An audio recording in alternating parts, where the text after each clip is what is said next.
Hey guys, আজকে ছিল রথযাত্রা, তাই রথের মেলায় সবাই চলে এসেছি। আর রাত্রি হয়ে গেছে, আমার সন্ধ্যা নেমে গেছে, রথ টানা হতে হতে, তাই ভিডিও করতেই পারিনি। প্রচুর লোকের চাপ ছিল। মেলাতে চলে এসেছি রথ টেনেতে। তারপর এখানে দেখো মাসি বাড়ি চলে এসেছি। জগন্নাথ, সুভদ্রা, বলরাম ওদেরকে মাসি বাড়ি পৌঁছে দিচ্ছে। সেটাই আমি দেখছি দাঁড়িয়ে দাঁড়িয়ে। ওরা দেখো মানে 8 দিন মোটে থাকবে, তারপর আবার নিয়ে চলে যাবে উল্টো রথে। তো এখানে অনেক বড় মেলা বসেছে, আমরা সবাই মেলা ঘুরছিলাম, তারপর দাঁড়িয়ে দেখছিলাম।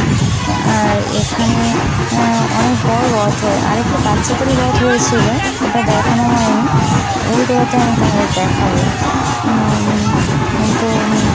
তো অনেকক্ষণ ধরে এখানে ঠাকুরকে নামাচ্ছে, খুব সুন্দর লাগছে দেখতে। দেখো আমাদের